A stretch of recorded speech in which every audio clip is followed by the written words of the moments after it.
다 함께 사도신경 고백함으로 2월 8일 화요일 기도회를 시작하겠습니다.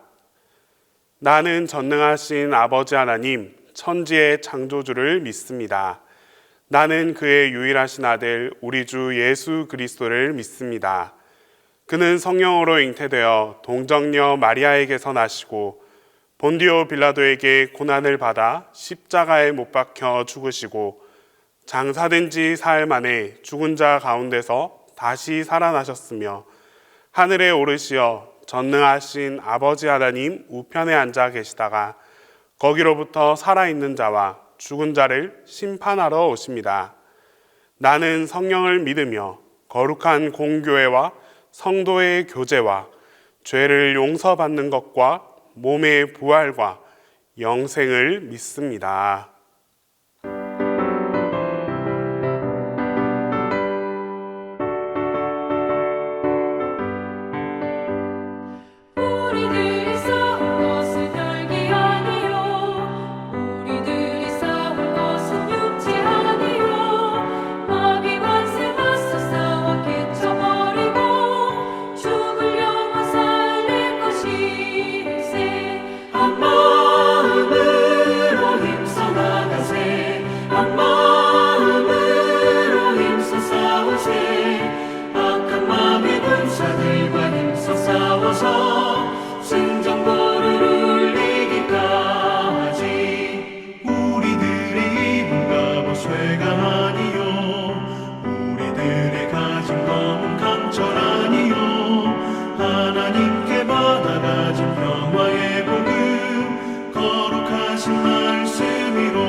나 주의 도움 받고자 주 예수님께 빕니다.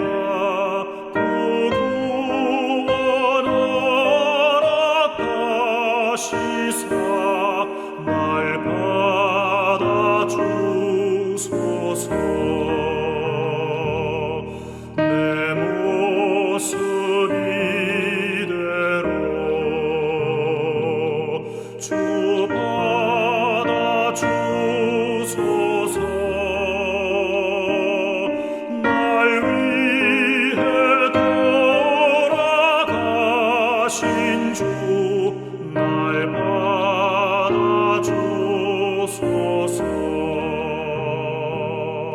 큰 죄에 빠져 영주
앞에 나 꿇어 엎드렸으니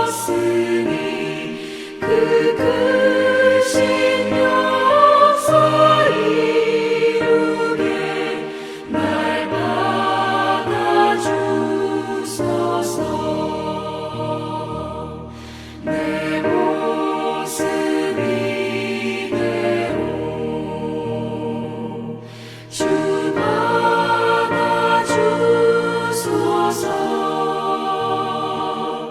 날 위해 돌아가신 주 날 받아주소서.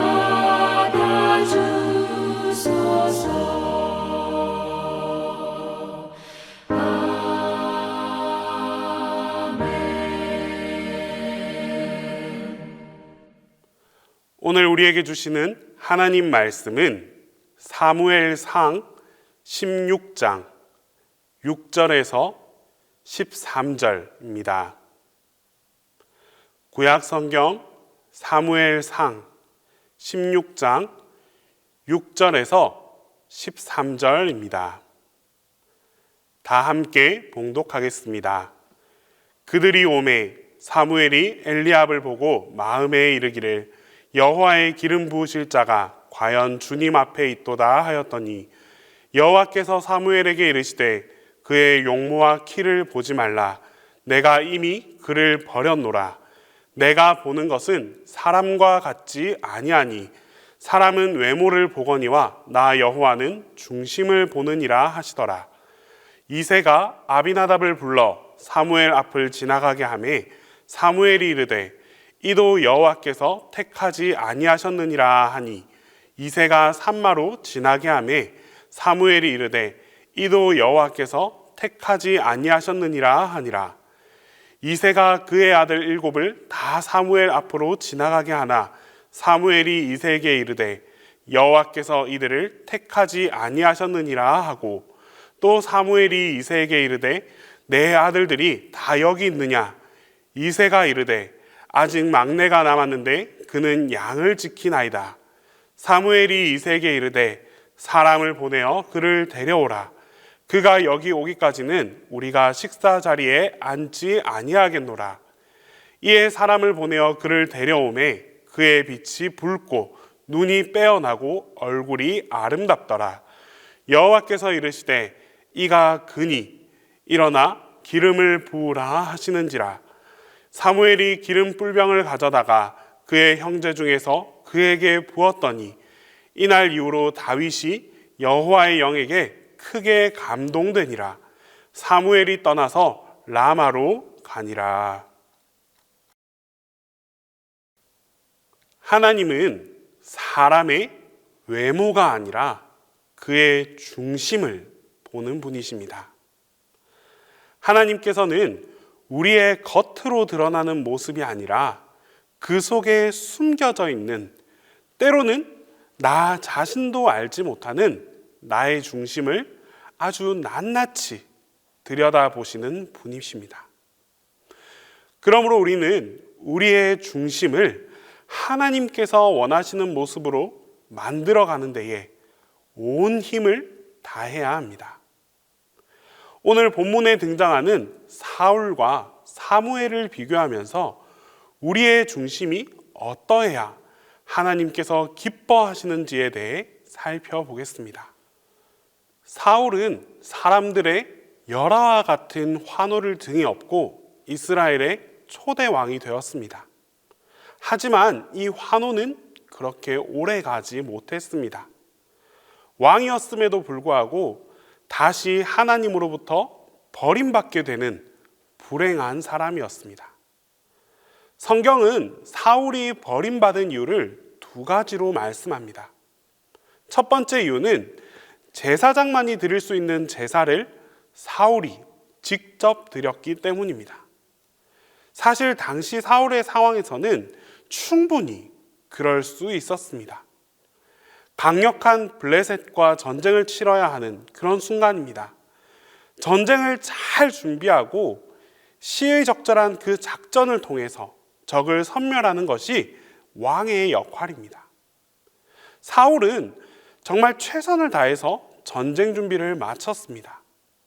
막강한 적을 섬멸할 수 있는 작전을 세워놓고 이제 출정 명령을 내릴 그 순간만 기다리고 있었습니다. 그런데 예상하지 못한 문제가 생겼습니다. 출정 전에 예배를 드려야 하는데 이 예배를 인도해야 할 사무엘이 갑자기 사라져 버렸습니다. 사무엘을 찾는 사이에 이미 기습 공격의 의미는 사라져 버렸고 아군은 불안에 떨면서 동요하고 있었습니다. 이런 상황 속에서 사울은 결단을 내리고 기다려도 나타나지 않는 사무엘을 대신해 직접 예배를 인도했습니다. 두 번째 이유는 아말렉을 진멸하라라는 명령을 어겼기 때문입니다. 사울이 아말렉을 진멸하지 않았다라는 사실에는 틀림이 없습니다. 하지만 이 또한 자기 자신의 배를 불리려고 그런 게 아니라 하나님께 영광을 돌리기 위함도 있었습니다. 한편으로 보면 오히려 칭찬받아 마땅한 일일 수도 있습니다. 하지만 이는 분명 불순종이었고 그에 대해 하나님께 버림받는 그 심판을 피할 수 없었습니다. 혹자는 사울에게 가혹한 것이 아닌가 하는 생각을 가질 수 있지만 이는 분명 사무엘의 모습과는 오늘 본문에 등장하는 이 사무엘의 모습과는 대비되는 모습이었습니다. 사무엘을 자세히 보면 사실 하나님께 불만이 참 많은 사람이었습니다. 하나님의 명령으로 사울을 첫 번째 왕으로 세울 때도 그는 불만이 가득했었습니다. 왕은 오직 하나님 한 분뿐이신데 어리석은 백성들이 또 다른 왕을 요구하는 이 모습을 보고 그는 분노했고 있을 수 없는 일이라 여겼습니다. 하나님이 아닌 다른 누군가를 왕으로 세우고 싶은 마음이 그에게는 조금도 없었습니다. 그런데도 그는 사울을 왕으로 세웠습니다. 사무엘은 왜 이토록 원하지 않는 일을 행동으로 옮겼을까요? 하나님의 명령이었기 때문입니다. 자신은 절대로 용납할 수 없는 일이었지만 하나님께서 명령하셨기에 그대로 행했습니다.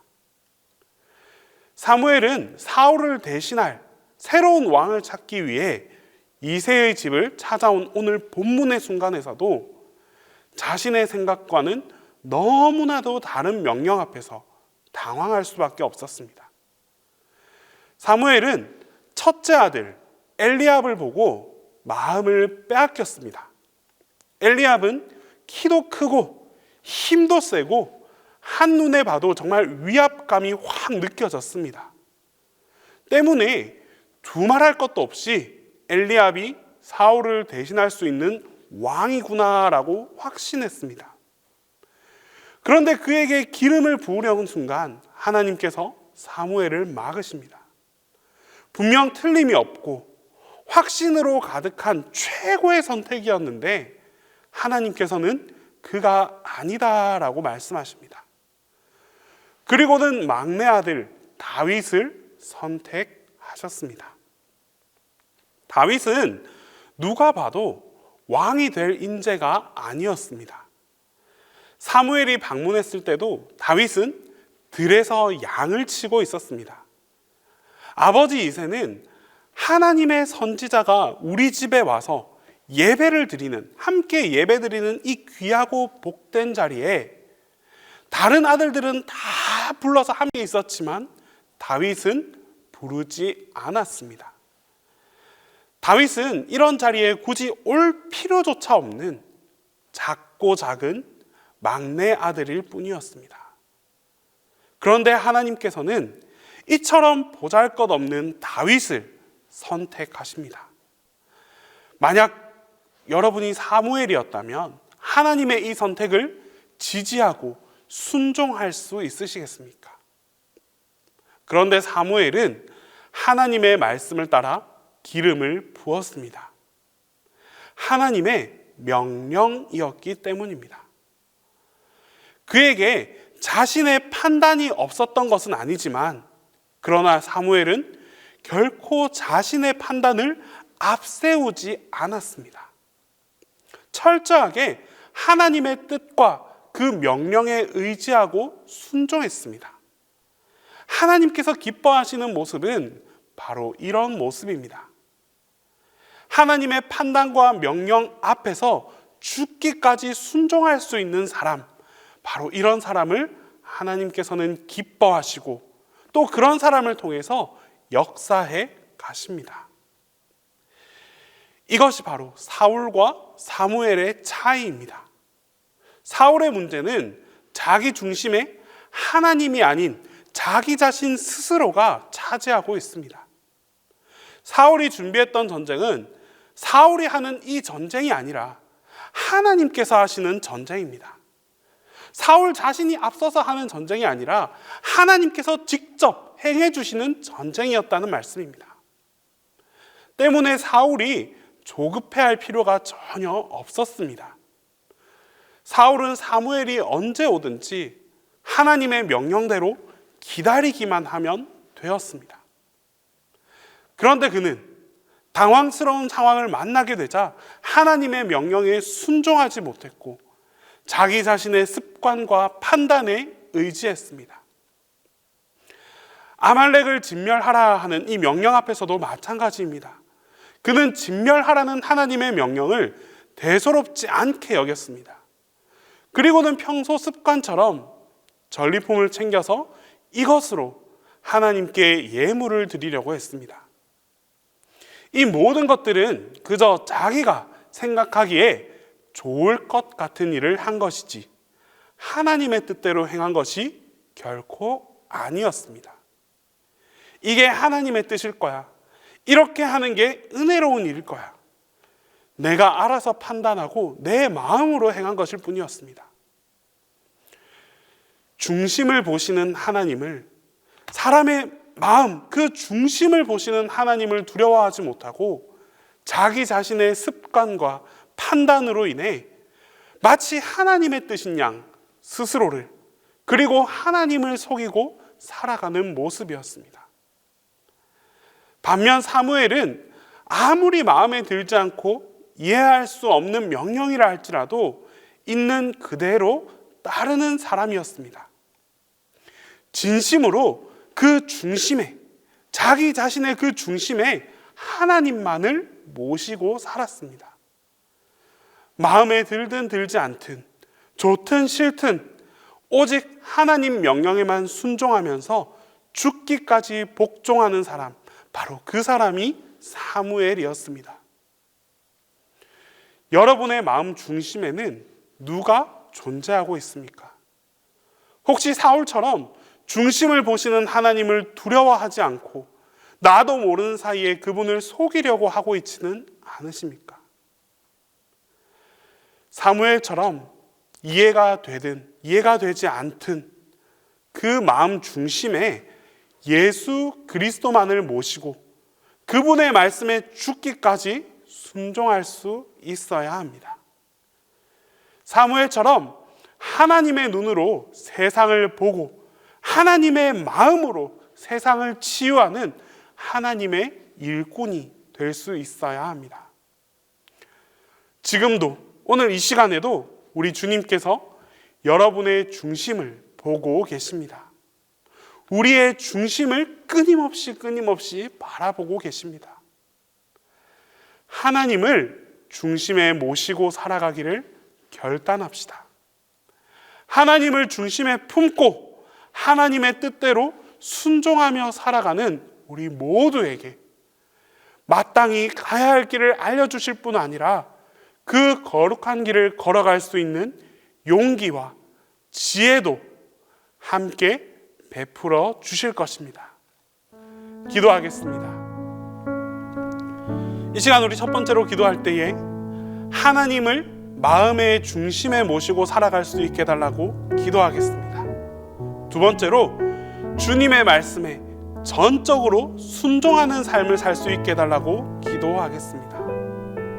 마지막으로 해외 선교사님들의 사역 가운데 우리가 같이 기도하겠습니다. 해외 선교사님들의 이 사역이 그 능력이 더해져서, 하나님의 능력이 더해져서 풍성하게 열매 맺힐 수 있도록 우리 이 시간 함께 기도하겠습니다. 사랑의 하나님, 오늘 하루의 삶 속에서도 주님의 말씀을 사모하고 주님과 교제하며 살아가게 하옵소서. 특별히 우리의 마음속에 항상 주님이 함께 하시길 간절히 소망합니다. 내 안에 계신 주님을 외면하고 주님의 음성에 귀를 닫은 채 내 생각, 내 뜻대로 살아갔던 우리의 삶을 용서하여 주시옵소서.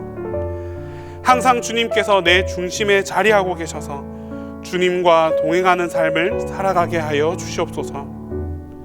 주님, 특별히 주님께서 인도하심에 전적인 순종으로 응답할 수 있는 우리 모두가 되기를 소망합니다. 우리의 판단을 흐트리는 수많은 유혹이 있을 때마다 주님께서 우리의 마음을 견고하게 하여 주시고 어떠한 상황 속에서도 주님의 이끄심에 순종하게 하여 주시옵소서. 주님만 붙잡고 나아갈 때에 주님께서 우리를 더욱 큰 믿음의 사람으로 만들어 주실 줄 믿습니다. 모든 여건과 환경까지도 주장하여 주셔서 순종의 걸음을 걸어갈 때에 어떠한 어려움도 이겨낼 수 있게 하여 주시옵소서. 지금 이 시간에도 해외 각지에서 주님의 복음을 전하는 선교사님들이 있습니다. 선교사님들의 건강을 지켜주시고 그들의 삶을 평안케 하여 주시옵소서. 복음을 전하는 열정이 꺼지지 않도록 성령님께서 함께 하여 주시고 모든 사역 가운데에 주님의 힘과 능력을 더하여 주시옵소서. 그리하여 아름다운 결실을 경험하게 하시고 주님께 드리는 감사의 제목들이 넘쳐나게 하여 주시옵소서. 담임 목사님을 위해 기도합니다. 목사님께 영육간의 강건함을 더하여 주시옵소서. 주님께서 날마다 새 힘을 더해 주시고 이를 통해 목사님을 통한 하나님의 여러 가지 사역들이 주님의 뜻대로 아름답게 이루어지도록 함께 하여 주시옵소서. 이제 주님께서 가르쳐 주신 기도 다 함께 하겠습니다. 하늘에 계신 우리 아버지, 아버지의 이름을 거룩하게 하시며 아버지의 나라가 오게 하시며 아버지의 뜻이 하늘에서와 같이 땅에서도 이루어지게 하소서. 오늘 우리에게 일용할 양식을 주시고 우리가 우리에게 잘못한 사람을 용서하여 준 것 같이 우리 죄를 용서하여 주시고 우리를 시험에 빠지지 않게 하시고 악에서 구하소서. 나라와 권능과 영광이 영원히 아버지의 것입니다.